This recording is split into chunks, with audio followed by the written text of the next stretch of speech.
Nos enseñaron que amor es dar sin pedir, que el hombre fuerte no necesita ayuda, y que la mujer moderna ya no quiere cuidar. Pero y si todo eso fuera una mentira, y si el verdadero vínculo empieza justo cuando él se atreve a pedir, y ella elige quedarse. 1. Más allá del miedo de la princesa, el verdadero dicho de las mujeres.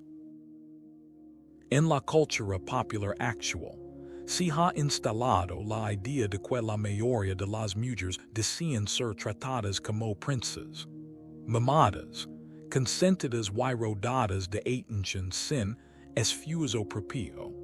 Muchos hombres, frustrados por relaciones desequilibradas, sienten que deben entregar todo sin recibir verdadera reciprocidad. Sin embargo, detrás de este miedo hay una realidad mucho más compleja y rica. En consulta, observo que la mayoría de las mujeres no anhelan ser simplemente receptoras pasivas del cuidado masculino. Por el contrario, buscan involucrarse, contribuir y aportar valor real a la vida de su pareja, siempre y cuando esa pareja despierte en ellas una admiración genuina y una conexión emocional profunda. El problema surge cuando el vínculo es superficial o cuando el hombre, por inseguridad o desconocimiento, se posiciona como proveedor exclusivo, impidiendo que la mujer exprese su deseo innato de cuidar y apoyar. A nivel histórico y evolutivo, el impulso de cuidar no es una construcción moderna, sino una huella profunda en la psique femenina. Durante milenios, la supervivencia de la familia y la tribu dependía en gran medida de la capacidad de las mujeres para identificar necesidades, crear vínculos y sostener a los suyos en los momentos de crisis. Esta predisposición al cuidado, lejos de ser un rasgo menor, es uno de los pilares invisibles sobre los que se han edificado comunidades y civilizaciones enteras. En la actualidad, la presión cultural ha distorsionado en parte este deseo.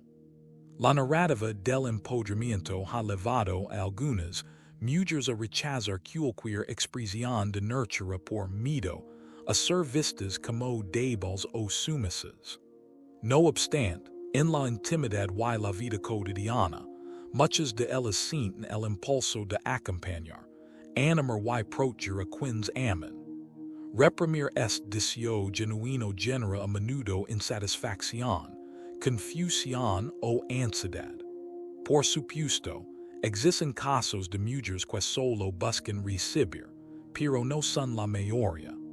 A menudo, cuando un hombre percibe que su pareja no está dispuesto a aportar, la raíz del problema no es la naturaleza femenina, sino una falta de conexión, de admiración o de interacción real en esa relación concreta. Así el verdadero reto no es encontrar a una mujer que dé, sino convertirse en ese hombre que inspira y merezca dicha entrega. El desafío, entonces, es doble. Por un lado, los hombres deben abrirse a recibir el cuidado y valorar su importancia como acto de amor y compromiso. Por otro, las mujeres necesitan encontrar espacios seguros y relaciones maduras donde puedan expresar libremente esa fiesta sin temer al juicio o al rechazo. Más allá del miedo de la princesa, lo que la mayoría de las mujeres desean es formar parte activa de una relación significativa. Sentir que su presencia marca una diferencia y que su apoyo es valorado. Negarles esa posibilidad, al asumir que solo quieren recibir, no solo limita la relación, sino que priva a ambos de una de las fuentes más profundas de satisfacción y crecimiento. El intercambio auténtico y generoso. La clave, pues, está en comprender y honrar el verdadero deseo de cuidar, Quelate bajo la superficie de todo vinculo sano y maduro. Cuando ambas partes reconocen y validan esta necesidad. La relación florece y adquiere una solidez difícil de quebrar. 2. La economía del valor, porque el intercambio esencial. En toda relación auténtica, el valor fluye en ambas direcciones. Muchos hombres caen en la trampa de pensar que, para conquistar o retener a una mujer, deben ser ellos quienes aporten el 100% de los recursos, el esfuerzo emocional y la iniciativa. Pero en realidad, la reciprocidad es el fundamento invisible de todo vínculo sano y duradero. El verdadero reto no es dar más, sino construir una economía emocional donde ambos se sienten valiosos, necesarios y dignos de recibir. El intercambio esencial parte de una verdad incómoda. Cuanto más atraída y comprometida se siente una mujer con su pareja, más dispuesta está a ofrecer sin conditions. Por el contrario, cuando el interés es tibio o la admiración no existe, cualquier gesto de entrega se transforma en transacción, un truc donde cada favor, cada acto de apoyo, viene acompañado de una factura invisible. Por eso, la pregunta no es cómo conseguir que una mujer quiera dar más, sino que hago yo para ser ese hombre que inspira la entrega genuina. En la consulta, observo como muchos conflictos de pareja surgen cuando uno de los dos percibe que da más de lo que recibe. A menudo, los hombres sienten frustración porque esperan, de manera implícita, que su generosidad será correspondida. Pero la reciprocidad real no se fuerza ni se negocia. Emerge de la admiración, el respeto y el deseo sincero de sumar a la vida del otro. Aquí entra en juego la famosa phrase, all men pay but the more she likes you, the greater the discount. No se trata solo de dinero o de gestos materiales, sino de energía emocional, tiempo y cuidado. La mujer que verdaderamente valora su pareja encuentra satisfacción en aportar, en apoyar, en hacer sentir especial al otro, y lo hace no por obligación, sino por placer y sentido de pertenencia. La economía del valor también implica reconocer cuando una relación se ha convertido en una balanza desigual y tener el courage de confrontar ese desequilibrio. Los hombres que se sienten usados deben preguntarse si están eligiendo a mujeres realmente interesadas en ellos o simplemente disponibles por conveniencia. Y las mujeres, por su parte, también deben reflexionar sobre su disposición a contribuir, más allá de los estereotipos culturales. Al final, una relación florece cuando ambos entienden que el valor no es una mercancía intercambiar, sino una experiencia compartida, donde dar y recibir se convierten en actos de libertad y gratitud. El secreto está en elegir y ser elegido desde la autenticidad, sin miedo a pedir ni a ofrecer, sabiendo que solo así se construyen vínculos verdaderamente plenos y sostenibles. 3. El instinto de cuidar, ansiedad femenina y nurtura. Desde la perspectiva de la psicología evolutiva, el impulso de cuidar no es solo una preferencia social, sino un reflejo profundo de la historia humana. Durante milenios, las mujeres han sido responsables de criar a los hijos y proteger a los más vulnerables del grupo. Esta función biológica y cultural ha dejado una huella indeleble en la psique femenina, hashendo que la mayoría de las mujeres sienten un impulso natural de nurtura y preocupación por el bienestar de los demás. Hoy en día, este instinto no ha desaparecido, pero sí ha cambiado de forma. Muchas mujeres modernas, especialmente aquellas que no tienen hijos o familiares cercanos a quienes cuidar, canalizan esta energía hacia sus mascotas, amigos o incluso proyectos laborales.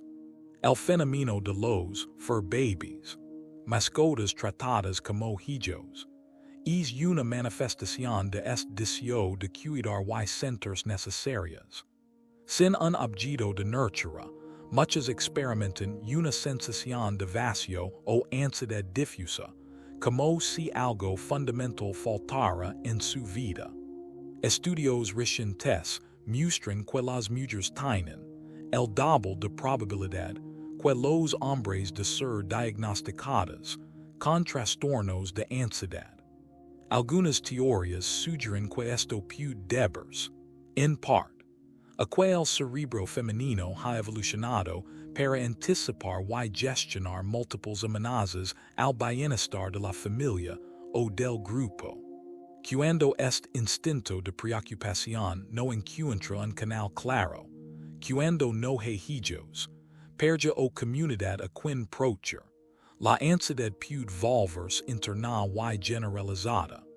En consulta, escucho a menudo relatos de mujeres que, a pesar de su independencia y éxito profesional, sienten la necesidad de cuidar y preocuparse por alguien. No se trata de debilidad ni de dependencia, sino de un deseo legítimo de contribuir y de ser significativas en la vida de otros. Este impulso, lejos de ser una carga, puede ser una de las mayores fuentes de satisfacción y sentido vital. Sin embargo, la clave está en que este cuidado sea dirigido a personas que realmente lo valoran y corresponden. Cuando una mujer cuida a un hombre que no la aprecia o que toma su dedicación como algo dado, el instinto de nurtura puede convertirse en resentimiento o agotamiento. Por eso, la invitación es doble. Los hombres deben abrirse a recibir y agradecer el cuidado, y las mujeres, por su parte, deben elegir cuidadosamente a quien entregan su energía y atención. Comprender el instinto de cuidar es esencial para construir relaciones sanas y equilibradas. Solo así, mujeres y hombres podrán encontrar ese punto de encuentro donde el cuidado, lejos de ser una carga o un deber, se convierte en un acto de libertad, amor y realización compartida. 4. El era de la corte moderna, cuando ella es la estrella y él el admirador. En la dinámica de las relaciones actuales, se ha instaurado la imagen de la mujer como premio y del hombre como admirador permanente. Esta narrativa, alimentada por redes sociales, películas y discursos de autoayuda, sugiere que el valor fluye en una sola dirección, del hombre a la mujer.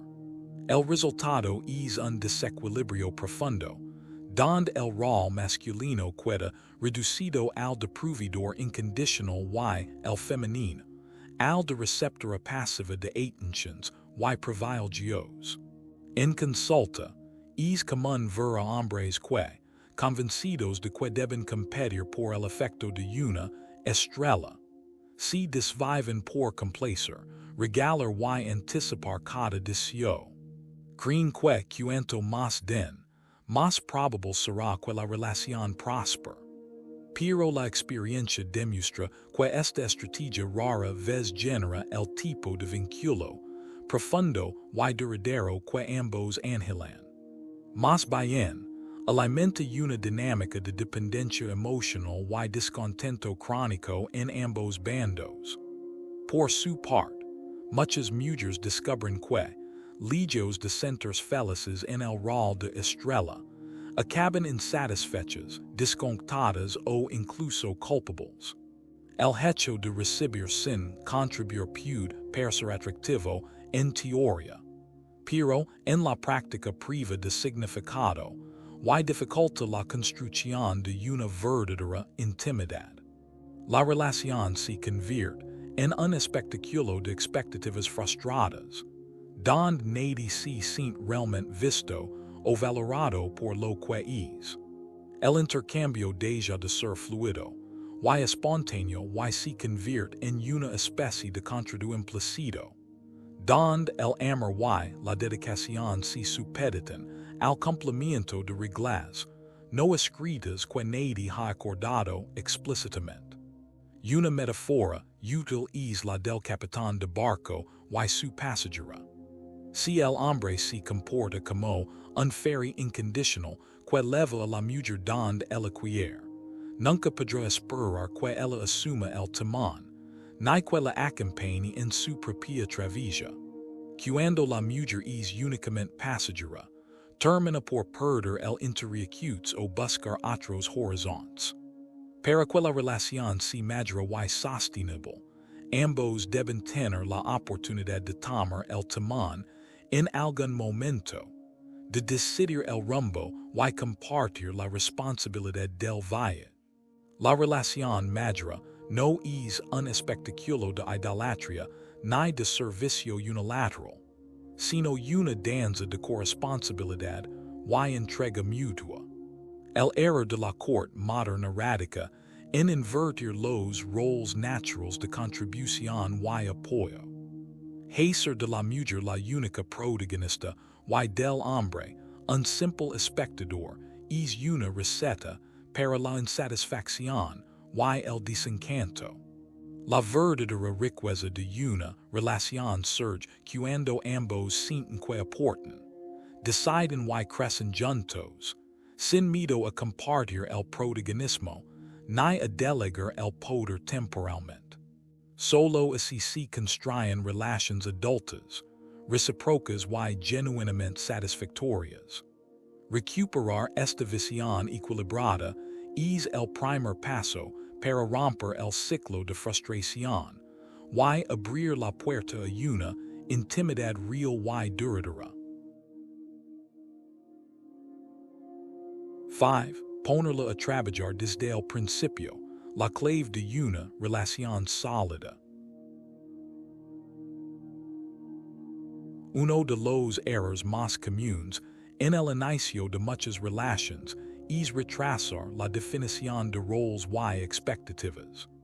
Muchos hombres, ya sea por inseguridad o por temor a asustar a la mujer, caen la tentación de complacer sin límites y de posponer cualquier exigencia o solicitud hasta que la relación esté consolidada. Sin embargo, la experiencia muestra que esta estrategia no solo es ineficaz, sino que sienta las bases para la frustración y el resentimiento futuros. En psicología organizacional se sabe que la mejor forma de evaluar la idoneidad de un candidato no es mediante entrevistas o discursos, sino mediante work samples. Pero que realiza las tareas que se esperan de él o ella en la práctica. En las relaciones sentimentales, algo similar ocurre. Solo cuando se invita a la otra persona a participar activamente en la construcción del vínculo, surge la verdadera oportunidad de descubrir compatibilidades, motivaciones y límites. Ponerla a trabajar desde el principio no significa imponer ni manipular, sino abrir la puerta a la reciprocidad y a la corresponsabilidad. Se trata de crear un espacio donde ambos puedan aportar y verse reconocidos en su entrega. Un hombre que, desde el comienzo, solicita colaboración, apoyo emocional o participación en las pequeñas rutinas de la vida, envía el mensaje de que la relación es un proyecto compartido, no un espectáculo unilateral. Este enfoque tiene varias ventajas. En primer lugar, permite detectar rapidamente a las personas que solo buscan recibir sin dar nada a cambio, evitando así inversiones emocionales mal encaminadas. En segundo lugar, ofrece a la mujer la oportunidad de mostrar sus talentos, su iniciativa y su deseo de contribuir, lo que a su vez fortalece su sentido de pertenencia y compromiso. Finalmente, elimina la posibilidad de falsas expectativas. Cada uno sabe, desde el inicio, que puede esperar y que se espera de él o de ella. En consulta, he observado como las relaciones que florecen son aquellas donde ambos han asumido responsabilidades desde el principio. No se trata de exigir grandes sacrificios, sino de prestar atención a los pequeños gestos. Ayudar en una tarea, escuchar con interrogaciones, involucrarse en la vida cotidiana. Cuando estas dinámicas se establecen desde el comienzo, la relación gana en solidez, confianza y autenticidad. La clave, entonces, está en perder el miedo a pedir y a recibir. Solo así se puede construir una relación verdaderamente sólida, donde el amor no es una moneda de cambio ni una estrategia de seducción, sino un compromiso cotidiano de dar y recibir, de sumar y crecer juntos. 6. El beneficio para ambos nurtura, responsabilidad y seguridad emocional. En toda relación que busca madurar, hay un momento crucial, el instante en que el cuidado deja de ser un gesto espontáneo y se transforma en una decisión consciente. Ese instante no ocurre por accidente. Sucede cuando el hombre se atreve a abrir un espacio. Cuando, sin dejar de ser firme, permite que la mujer entre y forme parte activa de su vida. Porque muchas veces, el verdadero vínculo no se construye con flores ni con palabras bonitas, sino con las sencillas de una frase como, puedes ayudarme con esto. No es debilidad. Es una invitación al propósito compartido. Y una mujer que siente algo real, no lo ve como una carga, lo ve como una puerta abierta. El deseo de cuidar no nace del deber, nace del amor. Y cuando una mujer quiere cuidar, quiere hacerlo no para controlar, sino para pertenecer. No para imponer su forma, sino para dejar una huella. Lo que muchas veces llamamos apoyo es, para ella, una forma de decir, estoy aquí contigo para lo que venga. Por eso, negar ese espacio no es neutral. Es rechazar una parte vital de su naturaleza. El hombre moderno, en su intento de ser autosuficiente, a veces confunde independencia con aislamiento. Piensa que pedir algo es fallar, que necesitar es perder autoridad. Pero lo cierto es que abrirse a la participación femenina no le quita liderazgo, sino que lo fortalece. Una relación madura es como una danza donde ambos se turnan para sostenerse. Cuando el hombre permite que la mujer cuide, está reconociendo su valor más allá de lo físico o lo romántico. Lo está diciendo, confío en ti no solo para compartir alegrías, sino también para construir mi vida diaria. Y ella, al sentirse útil, se siente parte. No porque necesite validación externa, sino porque su naturaleza encuentra sentido en el dar. El dar que no exige, el dar que sostiene. Por eso, cuando ambos se autorizan a contribuir, el vínculo deja de ser un contradictorio de expectativas no dichas. Se convierte en una alianza viva, con espacio para crecer, equivocarse, reinventarse.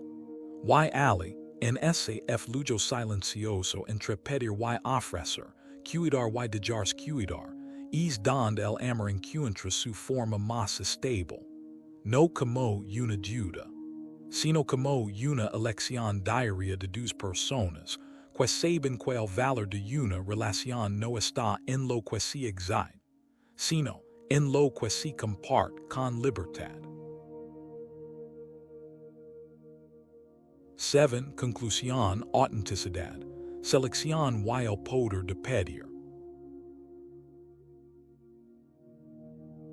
El éxito de una relación no radica en cuánto das, ni en cuánto logras retener a la otra persona. Radica en la claridad con la que defines desde el principio lo que estás buscando, lo que estás dispuesto a ofrecer y lo que necesitas a cambio.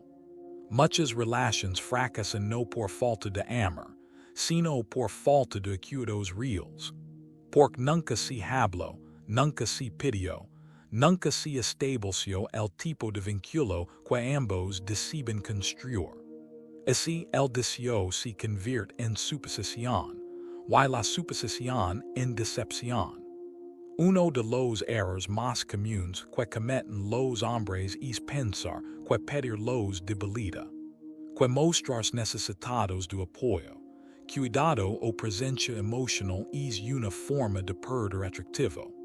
Pero la verdad es lo contrario. El hombre que se atreve a pedir con claridad es el que demuestra solidez interna. No se trata de exigir, ni de manipular. Se trata de invitar a la otra persona a ocupar un lugar significativo a través de una petición honesta. Te necesito aquí. ¿Quieres formar parte de esto conmigo? Y ahí aparece la selección. Porque una mujer que no está realmente interesada se sentirá incómoda ante esa verdad. Pero una mujer que desea construir algo profundo lo verá como una oportunidad. Una invitación a demostrar su valor, a formar parte activa de la vida del otro. Cuidar para ella no es un acto de debilidad, es una forma de pertenecer.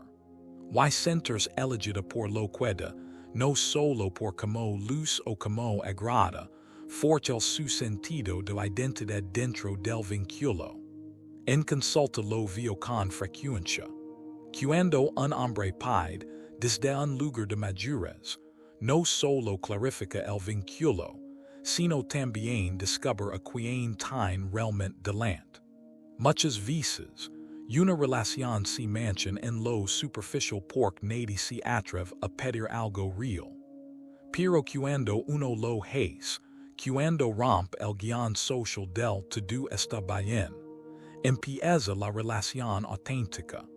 Pedir no es presionar, es ofrecer al otro un lugar donde comprometerse, es tender un puente entre lo que somos y lo que soñamos construir. Porque el amor maduro no nace de la perfección, sino de la honestidad compartida. Así que concluye así, no tengas miedo de pedir. Es la forma más clara de saber quién está dispuesto a quedarse. Y si ella responde con alegría, con acción, con entrega, entonces sabrás que no elegiste cualquier relación.